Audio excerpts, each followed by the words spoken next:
चिल्लाई।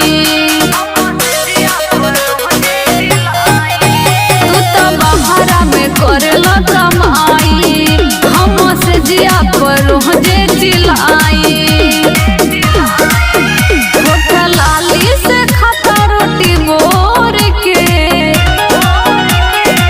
सैया जी फॉइल को देले बाटे, सैया जी फॉइल को देले बाटे, देवरा हमारा ढोड़ी के। सैया जी फॉइल को देले बाटे, देवरा हमारा ढोड़ी के।